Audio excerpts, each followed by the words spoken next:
this week's edition of the DC Life. I'm your host, Sal Mika. I got my co-host, Micah Frankel, and we're live inside the Fight Shop, New Mexico, in Albuquerque, New Mexico, on Coors and Montano. Micah, we had a big fight weekend. It was a win and a loss, UFC 196 for Albuquerque. But real quick, I'm going to let you touch on the CageMinds.com for RFA 36, Bellator 151. Go ahead and touch on those, and then we're going to talk about UFC 196. RFA 36, big news. Landon Venata did not get to fight for the featherweight title. Landon misses weight on the scale, 1.6 pounds off. Offered to fight basically for free. RFA offered Hayani Barcelos for the fight to be 3 rounds at a catch weight. They could not come to an agreement, so Landon misses out on that chance. Unprofessional, yes. Hopefully it doesn't occur again. He said he made featherweight just a couple months ago in a test run. Hopefully this was something that can be fixed and remedied. But what did happen, co-main event, Melvin Blummer, Minnesota's own, getting back in the win column, choking out Matthew Murray, and then in the main event, dropping down to flyweight, UFC vet Chico Camus with a dominant 30-27 across the board unanimous decision win over Matt Brown. That was RFA. You also had over on Spike TV, Bellator. Their main card, Joe Taimingo and UFC vet Serwan Kakai fought. Kakai was released after one UFC loss, and you could see why. Joe Taimingo had him on the ground, had him in the striking. Kakai, a really slow starter, didn't even find his rhythm until he was trying to get in grappling mode in the third. Big win for Taimingo. Bubba Jenkins just grappled and grounded out Gotti Yamauchi, and it's Yamauchi's first loss in the Bellator cage. That's a big one for Jenkins, rebounding off of getting submitted by Georgi Karahanian when he was choked unconscious. Big win for Bubba Jenkins. Co-main event, split decision. Fernando Gonzalez was able to land enough strikes and reverse enough takedowns to nullify the grinding style of Gilbert Smith. And then 2 wrestlers in the main event. Joe Warren got choked out after getting suplexed on his head by Darian Caldwell. The Wolf is a bona fide bantamweight contender. Bellator did announce that after Galvo and Dantes battle, Caldwell gets the next title shot. So Bellator, my God, finally bringing the youth movement. Finally, and then also touch on Jackson's Winks. Steve Garcia, he was a prospect, or he still is a prospect, I should say. I shouldn't say was, is still a prospect. What was an happened in his undefeated prospect. Now, 1 loss. Ricky Tercelos took a split decision win. Steve did the striking. Tercelos got a couple more strikes off than you would think for not being the kickboxer. Some timely takedowns, a lot of grinding out. Garcia was definitely winded in the fight. It was a close one.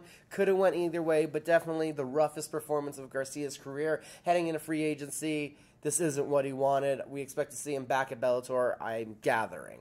So you think he's going to go there? I honestly think after this, I think Bellator didn't treat him correct, in my opinion.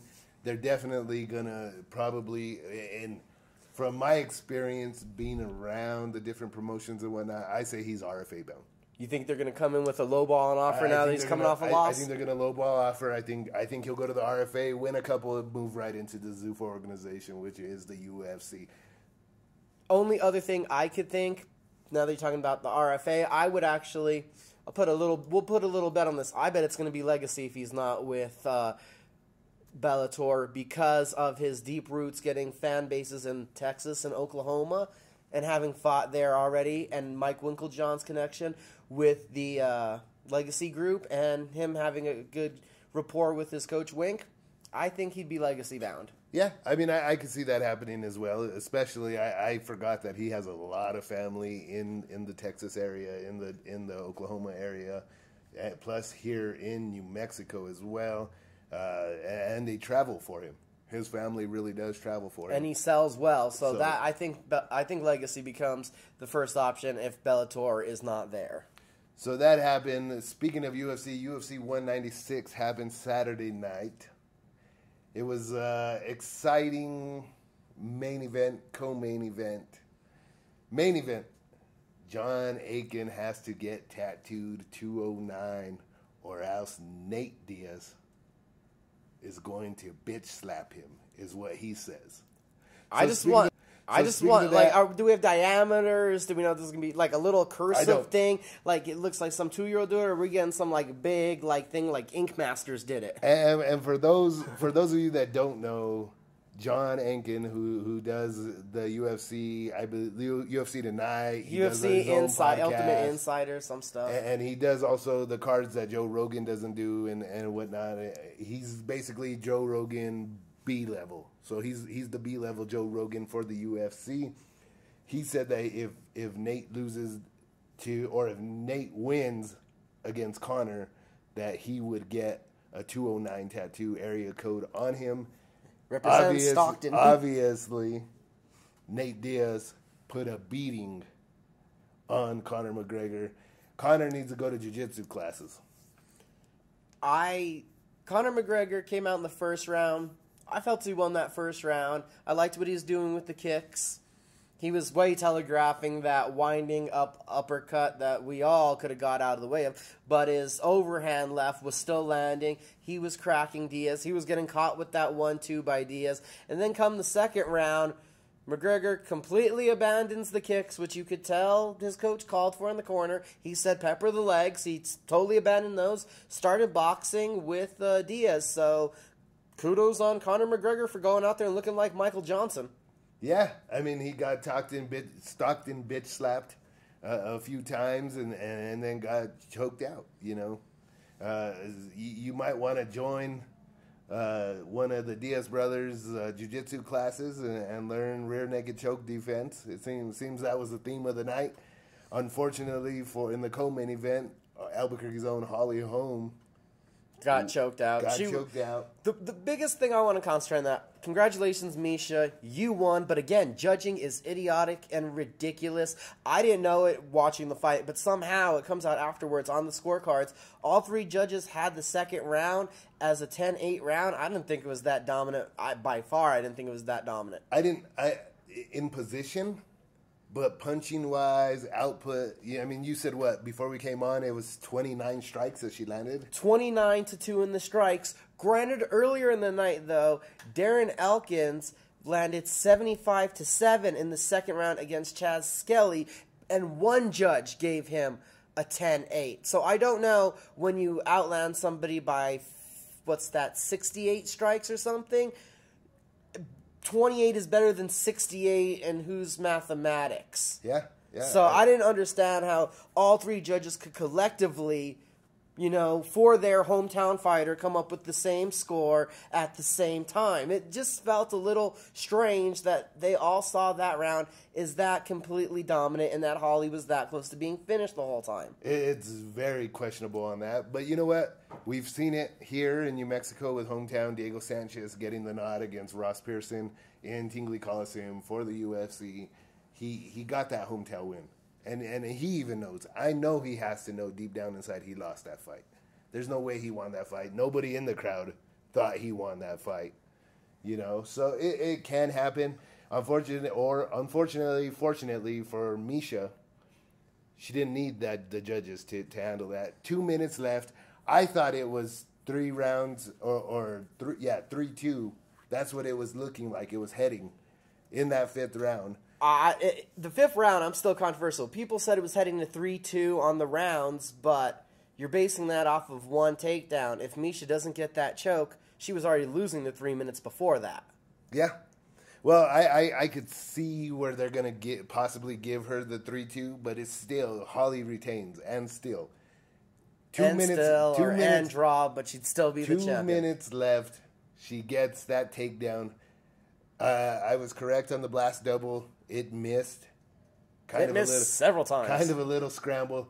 I don't know. I don't know what happened. I don't know if Holly just had a brain fart, because when she sprawled, she did everything correct. When she stuffed it and she pushed that head down and whatnot, the multiple times that she did stuff the takedown after that initial one in round 2, I don't know what happened. I mean, it just seemed it was Holly's fight to lose.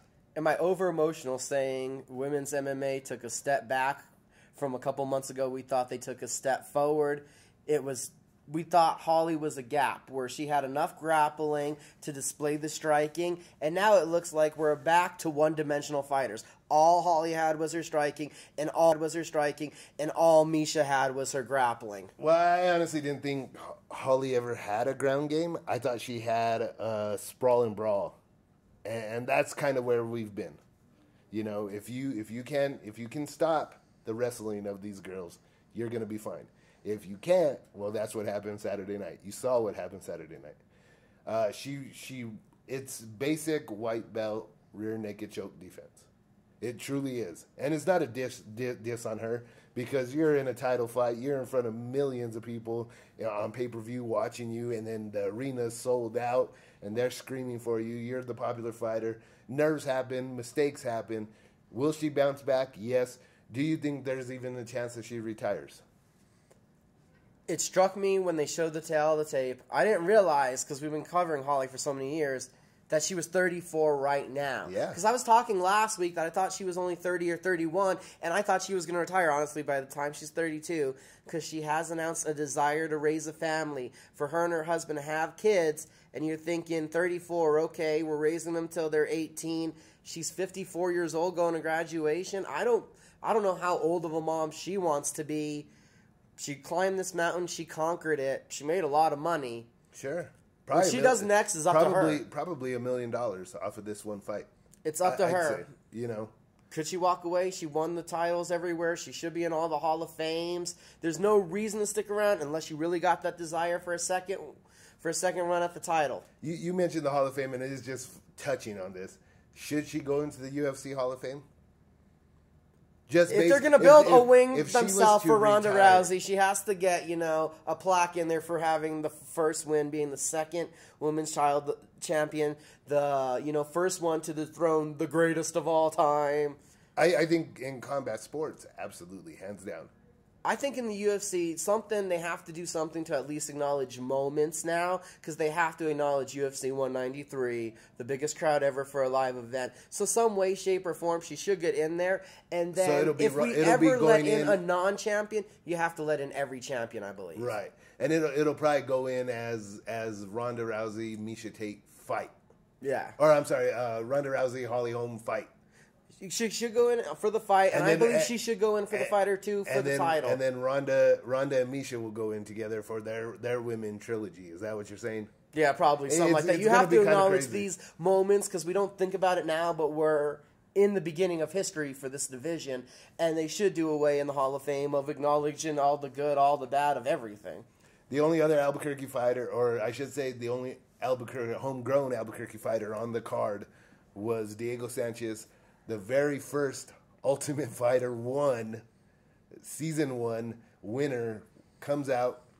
We just watched it right before.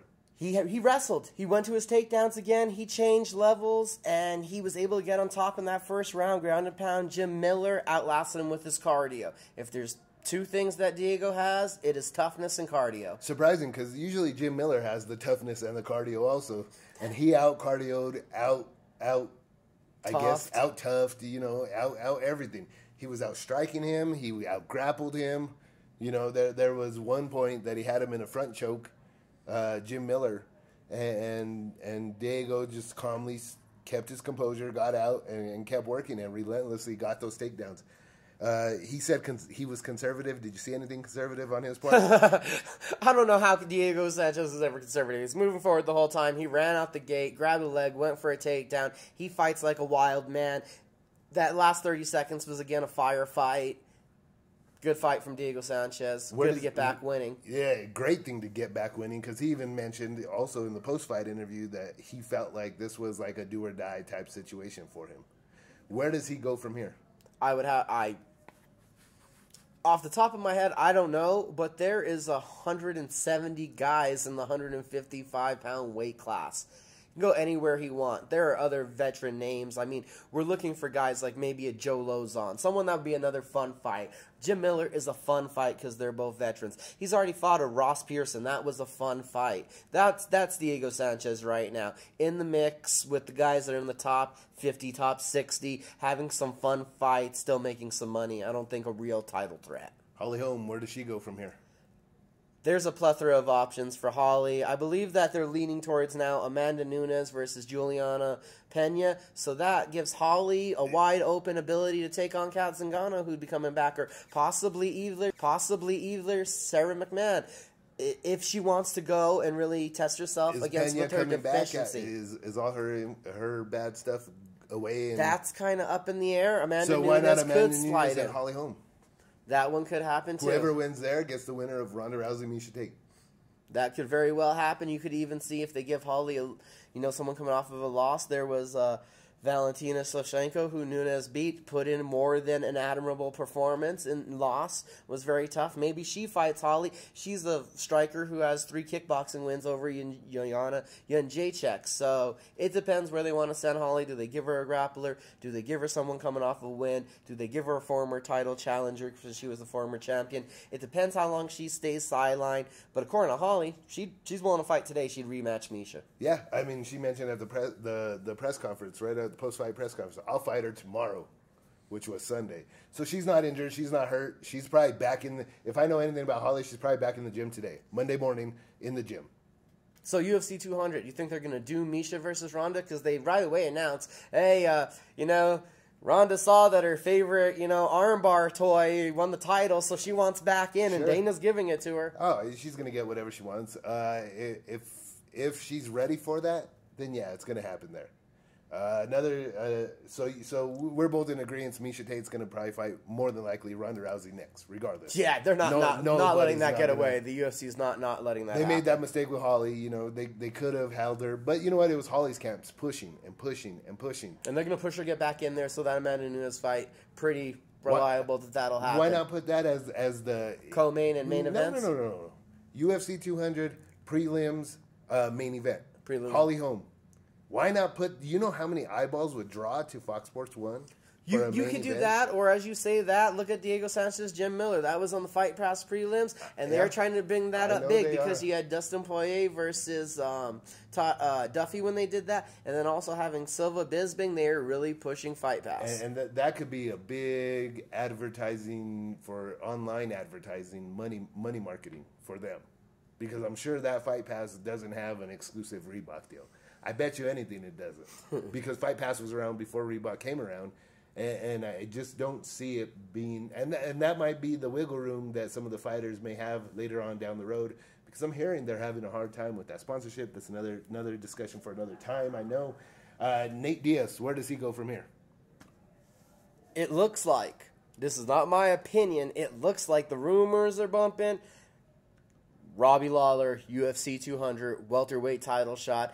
Diaz has not made lightweight in, a year and a half, 2 years? Yeah. It's been a while. I mean, he missed weight at the Michael Johnson fight. He looked good now weighing in at 69. He beat Conor McGregor. There's a financial ability to capitalize on that momentum and that hype, not to mention Robbie Lawler's been in 3 of the greatest fights. I mean, the war with Carlos, both wars with Johnny Hendricks, and they have not been able to generate pay-per-view buys off of that action. Well, what would generate pay-per-view buys? Nate Diaz fighting Lawler. And as you mentioned earlier, they can go back to that big brother already knocked out Lawler. Yeah. So there's heat there.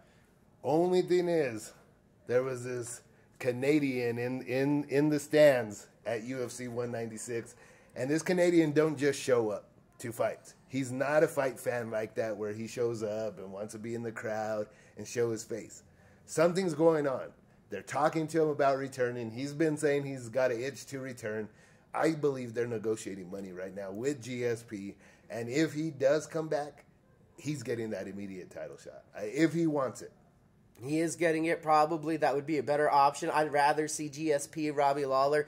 Diaz, we saw him before at welterweight. I'd rather see him rematch Rory McDonald. Sorry, if he wants to come back, because that's the guy that smashed him out of the division last time. I'd also wouldn't mind seeing Nate Diaz versus Carlos Condit. I know Condit said that he's only coming back for the title.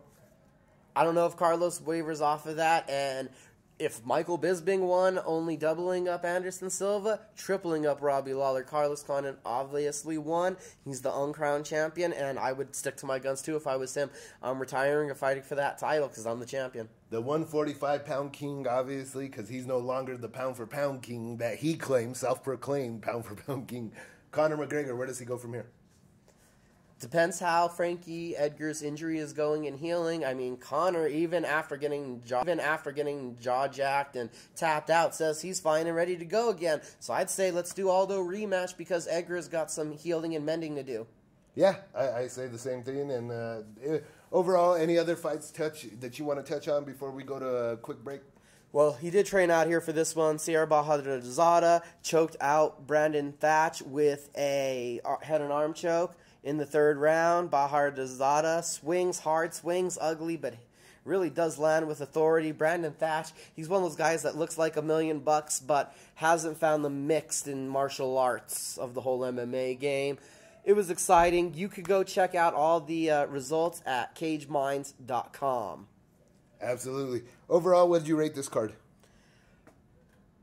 It's a mixed bag right now, with the UFC really trying to draw eyes towards Fox Sports 1. And the prelims, the pay-per-view card lacks. So this was a solid B. I mean, we didn't touch on it, but Vitor Miranda and Nordine Taleb, if you guys can find those knockouts, big highlights. Those were great. I had fun. It was a fun card. I'm giving it a B+. It was a fun fight. You know what? I'm looking for the A+. Hopefully this next one, UFC 197, we'll touch on it. Of course, we're going to be at the Library Bar and Grill on San Mateo. It's an all-ages event. UFC 196 will feature John Jones and Daniel Cormier, and then Mighty Mouse and Henry Cejudo. We'll talk about that and much more after we come back. This is DC Life Uncensored. ISP, that's International Strategic Partners. When you think protection in New Mexico, you should think ISP, not your everyday security company, offering background checks, self-defense courses, handgun, firearm licensing, and a plethora of security, patrol, and investigation options. Call us at 505-255-6063. That's 505-255-6063, or online at callisp.com.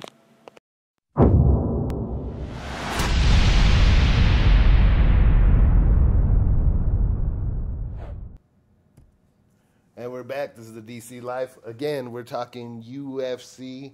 And during the UFC 196, I guess, fight week, they had their unstoppable press conference. #HashBrown, #unstoppable. And they announced UFC 197 officially, Daniel Cormier versus John Jones 2. Those two guys are never in for a dull moment. They start talking shit the moment it happened. And then also the fight that I want to see. Did you see John Jones go all pro wrestling with his Degeneration X salute? Suck it, Cormier. It was something that Mike Frankel loves. You know, the pro wrestling. Anybody that truly knows Micah knows he loves the pro wrestling. So of course that showed it. John Jones and you. Yeah, and new. I can't believe that Cormier is going to do anything different than try to get into the clinch and try to leverage a guy that's powerlifting now. And unless this ends up being some detriment to Jones, which none of us know, I think he's going to throw him around. And I've been seeing the boxing videos Brandon Gibson's putting up. John Jones is coming together in a way that I'm not so sure Cormier can. And Cormier's main training partner, Velasquez, back surgery. Ow. He said that was a detriment to the first time he fought Jones, not having Kane around. Well, he's not going to be around again. Well, UFC 199 was announced as well. Chris Weidman, Luke Rockhold 2. Luke Rockhold, the training partner of Daniel, but by no means is he anywhere near a John Jones. That's a lot smaller length. I mean, I could see some of the similarities in the kicks that they throw, but they're two totally different guys. The stature's not really the same. But let's hear your thoughts, Al, because I know you thought Chris Weidman getting a rematch was total garbage. I think it was because he got totally dominated, you know, and I don't see, like, for instance, UFC 196 just happened. Holly didn't get dominated. Maybe in round 2, you could call that domination. Mm-hmm. I call it more she was getting out-wrestled. 29 strikes. I mean, that's not so many. If you're on top and you're that dominant of position, you shouldn't You should be able to throw a little bit more than 29 strikes on somebody. That's just my opinion. But with that fight, she could potentially get a rematch. If she cried enough and complained enough and was loud and one of their favorites, she could get one.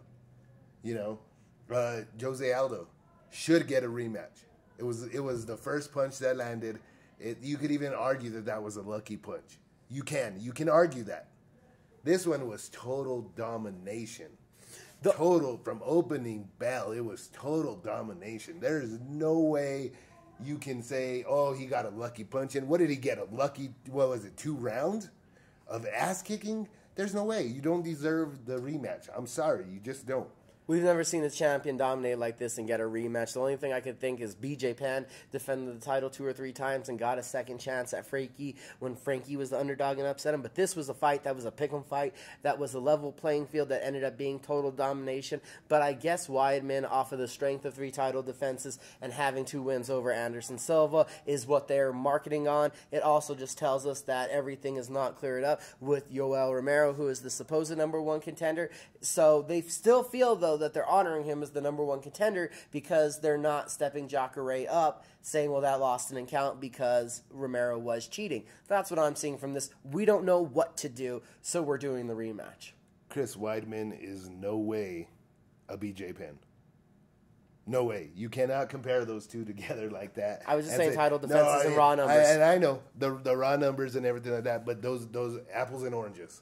In a UFC Hall of Famer, if a UFC Hall of Famer like him, who is at the beginning of the sport, helped this company when they were $2 million, $3 million in the hole and helped them rise up to the top to where they're at, based on him, Chuck Liddell, Randy Couture, if he's one of the original pioneers of this, of the Zuffa era, I'm saying, and he says he wants 2 fights with Frankie Edgar, well, damn it, he's going to get the 2 fights with Frankie Edgar because his popularity still to this day is outrageous. Just like GSP. You asked me for theory, I throw out theory. But I'm telling you, that's the apples and oranges on that one, my friend, because Chris Weidman is not BJ Penn level. Okay, so they have nothing else with Weidman and Rockhold to do but fight each other. Thank you. That's the honest truth, correct? Okay. That seems to be, like I said, Yoel Romero what about is Michael out. Bisping?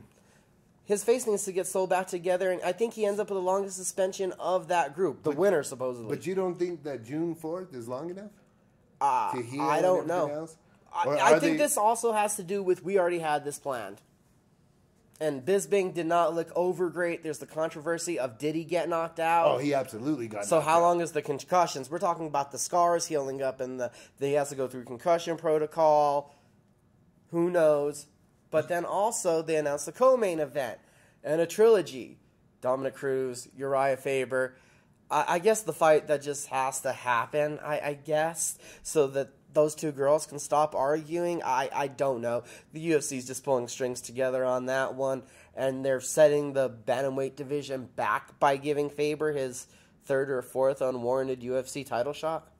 1-1 against each other.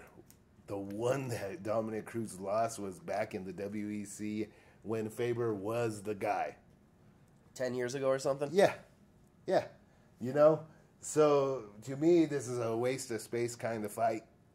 Who would you put him in there with, though? Dominic Cruz. That's the other problem. That's why this is happening, because you'd almost have to argue for a Dillashaw rematch just because it was a close fight. Who would you give Cruz? Then I don't know. But then I would say, hey, look, you go Faber, Dillashaw, whoever wins there gets a title shot at Cruz. Because they're in a triangle. I call Holly, Misha, and Ronda the love triangle. At 135, this is their love triangle.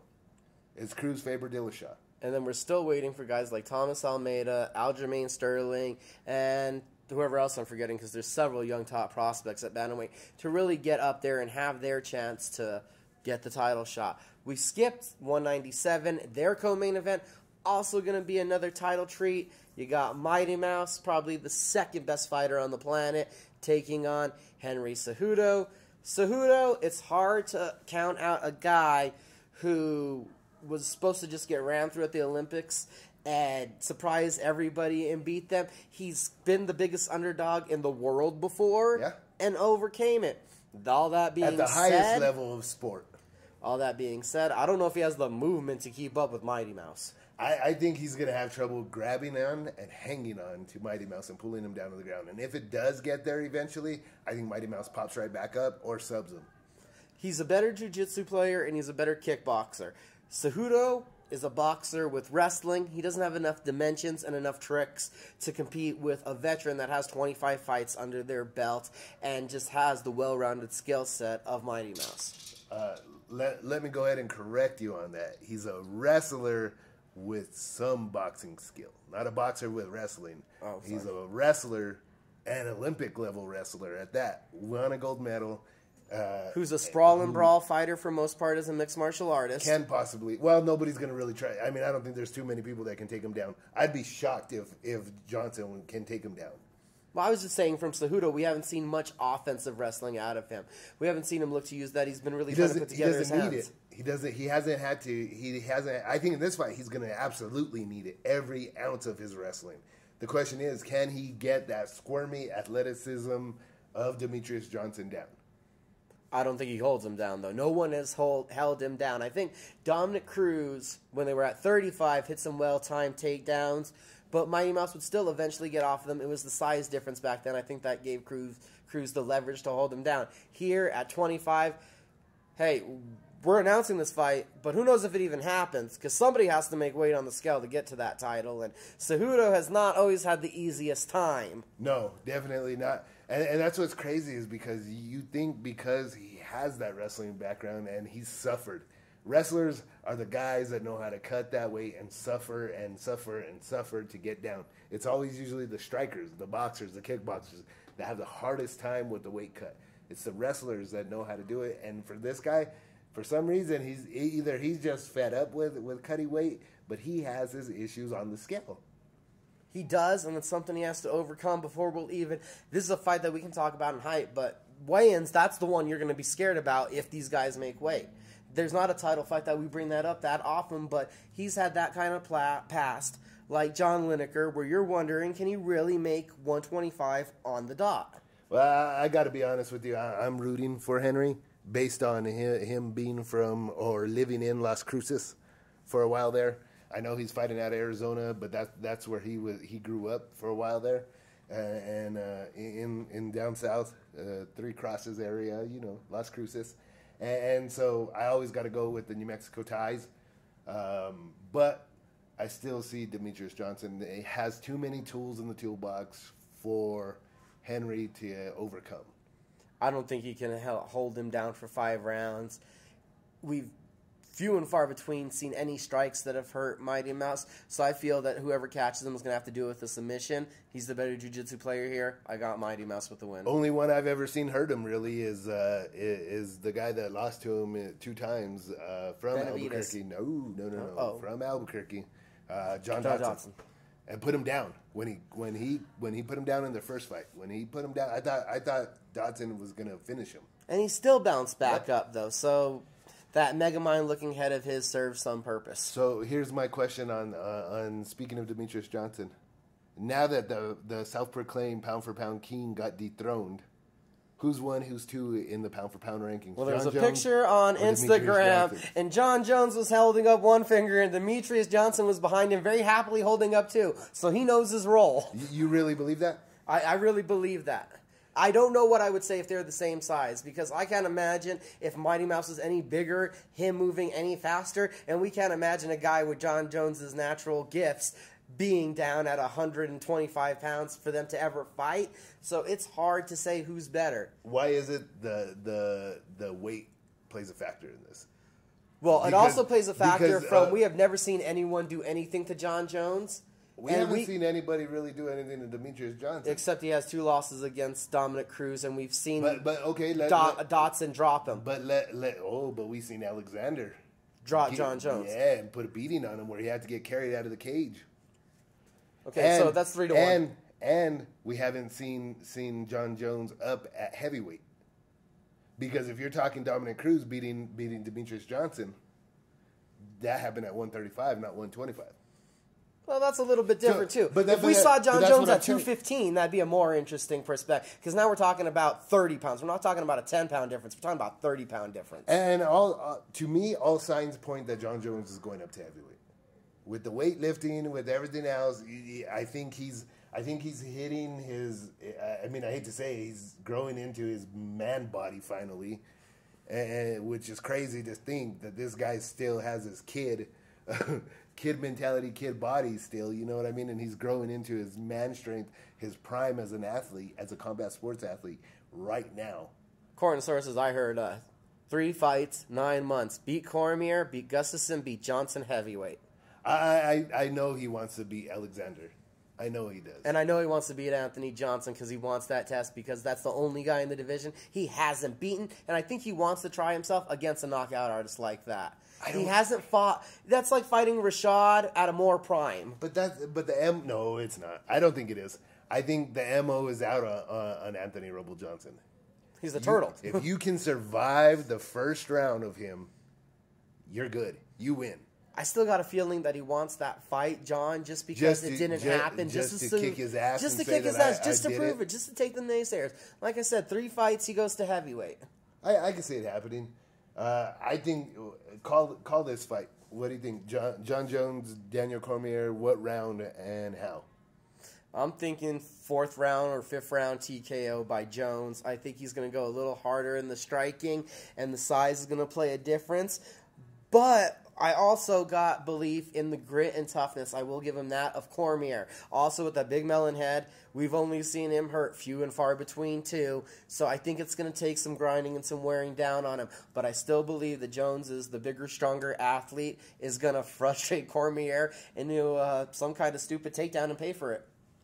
And I think it's going to take John Jones 1 round to knock off the mystical cage rust.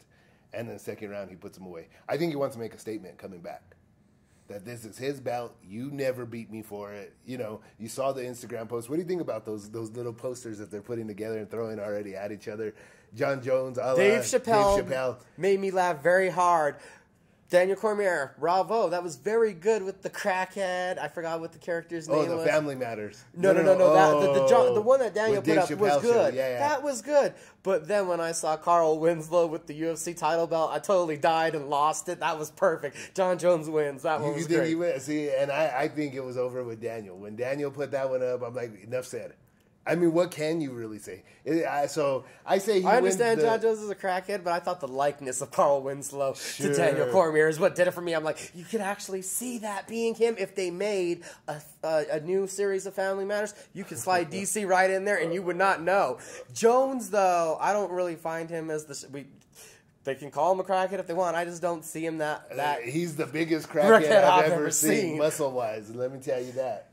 So it'll be an interesting night. Again, we'll be there April 23rd, Library Bar and Grill on San Mateo, UFC 197, 199, 198. What's going on there? 198 is May 14th. They're taking you to Brazil for the heavyweight title fight. Cain Velasquez needs back surgery. He's on the shelf. Stipe Miocic is going to fight Fabricio Verdum. I'm saying right now and new. And now, before we close the show, you got the CageMinds.com local scene. Touch on that for everybody. Well, April 1st, or I think April would be our next event. Yes. Well, actually, I jumped over one. March 19th, we forgot. Fight Game, King of the Cage, Tim Sosa, Jimmy the Brick Flick. We'll see you guys at the Embassy Suites here in Albuquerque. That's on Lomas, just a couple blocks east of Fit NHB. Then our next event comes. We'll see you guys up in Colorado, Pueblo, Colorado, Jackson's MMA Series 18. The main event, Prentice Ingram taking on Tough 22 contestant, Andreas the Bullet Quintana. Quintana coming off of a split decision win over Jose Verdugo in his hometown of Roswell. Getting back in the win column, that's Jackson's MMA Series for the 3rd time in Pueblo, Colorado.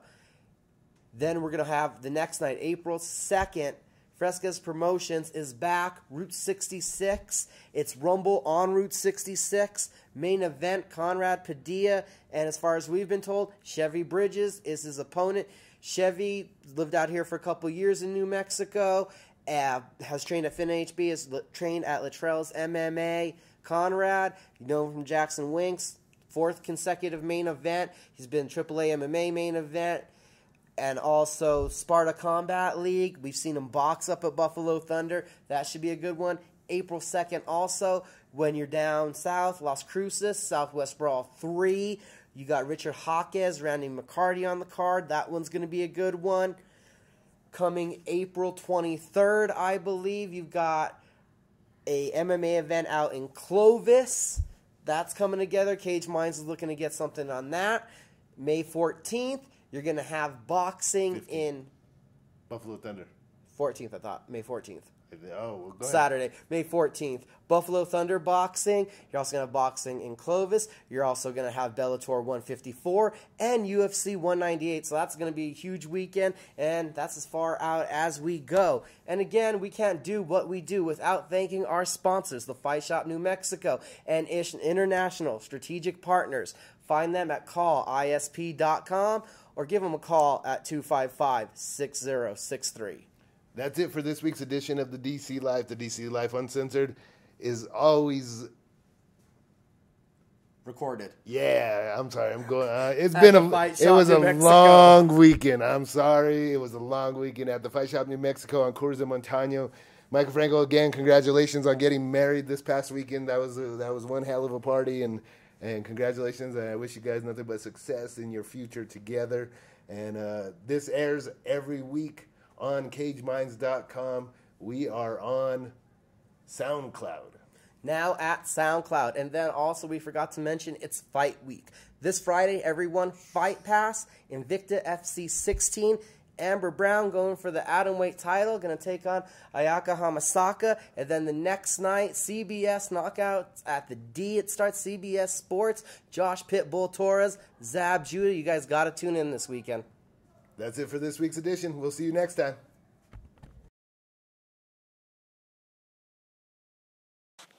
International Strategic Partners, not just another security company. Protection for home, business, and self, with background checks, self-defense courses, handgun, firearm licensing, security, and investigation services available. Contact ISP at 505-255-6063. That's 505-255-6063 or online at callisp.com.